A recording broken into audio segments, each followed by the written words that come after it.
On today's Feast of the Immaculate Conception, we talk about a book exploring people's unforgettable experiences with the Blessed Virgin Mary, Mama Mary and Her Children. True stories of real people. Co-editor Rowena Juan Matti and contributor Samantha Lucas join us now on The Final Word.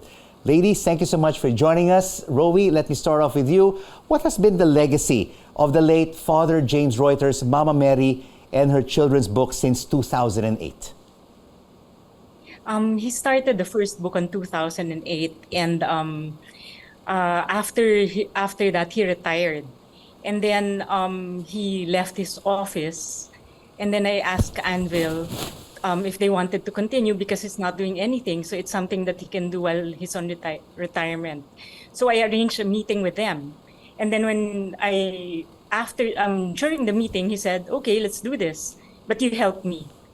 So without knowing it, I was part of the book already. So after that, I left, and then I asked. I didn't know what to do because it's the first time I'm going to write a book or edit a book. So I look for the person who helped him do the first book, and that's Tita Cherry. That's one of his staff editor, who helped him with all his plays and articles in book one. So I invited Tita Cherry to join me, and immediately she said yes. And then from there, everything was history. Now we're finished with book 7. And of course, Rowie, through the intercession of Mama Mary, you became a major part of this book 7. And of course, Sam, this particular publication contains 45 true stories of Mary's intercession and love for her children. And your story is things I'm thankful for during the pandemic. Share with us briefly your experience. Yes. Well, I wrote my essay in 2020 during the lockdown. And during that time, I was volunteering as a crocheter. I made more than 2,000 ear savers for frontliners in healthcare facilities. So even if I was at home, I felt useful. I felt that I was able to contribute to help end the pandemic in my own small way. And just to backtrack, it was Mama Mary's intercession that helped me when I was sick. Many years ago, I had an autoimmune disease called fibromyalgia, and I fully recovered from that. And also, I now have 20/20 vision. So I'm very grateful for all the miracles that I've experienced. So I don't need to be a superhero to have miracles in my life. As long as I have faith, I can experience these personal transformations in my life.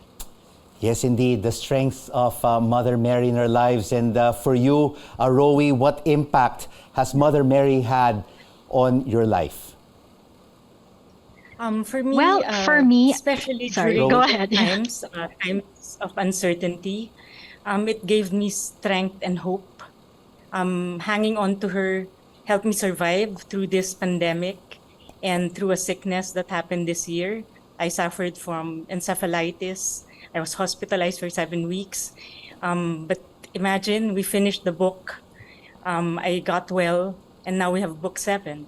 So I think what's important is to have someone to give you strength and hope all the time, and that's Mama Mary. Of course, Rowie, we are now in a different generation, the millennials and the Gen Zers. Is Mama Mary still relevant in their lives? Yes, of course. I think it's, Rowie first, and then Sam. Okay, I think a lot of them, especially when they're young, they're uncertain, they're looking for answers. So they need someone to believe in, someone to give them hope. And I think that's the role of Mama Mary in their life. And then in this book, when they read it, they will know that not everything that they expect can happen.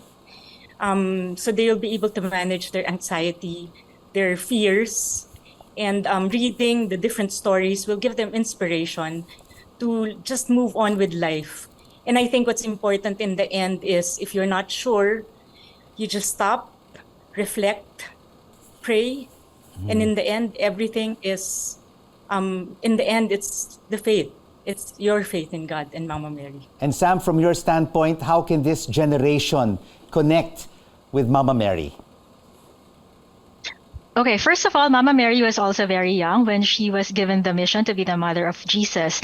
So, from that standpoint, the youth really have the power to change their own lives in order to be an agent of transformation in this world. And just to share, I'm a published author. So, after writing this essay, I personally experienced miracles because now I have 12 books. And I could see that by having faith and by saying yes to my mission to write, I'm able to share my story, and I'm also doing my part to share the mission to the world and to be an example for all the people my age and those who are younger, who are lost or probably looking for answers, that as long as you hold on to your faith, as long as you believe in the values that you uphold, you can make a difference in this world, like Mama Mary. And Rowie, just taking a look at the book that you shared with me yesterday, some very compelling and emotional stories. 45 of them, like Mother Knows Best, Jesus and Mama Mary Always There For Me, Why Do I Pray, The Rosary Every Day, The Knots in My Life, The Power of Mary and the Rosary. I'm sure it's not just 45 people who have great experiences with Mama Mary. How did you come down to these 45 essays for book 7? So what we do is we collect stories. I didn't think we will finish it this year because of the pandemic, but because I got COVID, I was in isolation for 10 days. I had time to really collect and edit. That's why we were able to collect the 45. Usually what happens is we get stories, we edit it, and somehow the stories that are supposed to be included in the book gets included. Like there are 2 or 3 stories that are supposed to be in this book, and I know I submitted it, but it's not here. So we screen them. We make sure that the people who submitted it are people we know. But in the end, I think it's Mama Mary who decides which will be included in the book. So that's how we choose the stories for the book. And of course, today was the book launch. Sam, where can they get this book, Mama Mary and Her Children, True Stories of Real People? Where is it available? So they're available in select National Bookstore branches, and also on Shopee and Lazada, where most of the millennials and the Gen Zs shop. And you may also buy this on Anvil's official website. And will there be a book 8 soon, Rowie? I think, yeah, because there were 2 or 3 stories that were not included. So we told them we're going to include it in the next book. So we're open now to collecting more stories. Rico, baka you want to collect? Yes, I will definitely talk to you. That's what I mean. Yes, I'll share my story. Mama Mary has had major impact on my life together with my family. Thank you so much, ladies, for joining us on The Final Word. Mama Mary and Her Children, True Stories of Real People, co-editor Rowena Juan Matti, and contributor Samantha Lucas.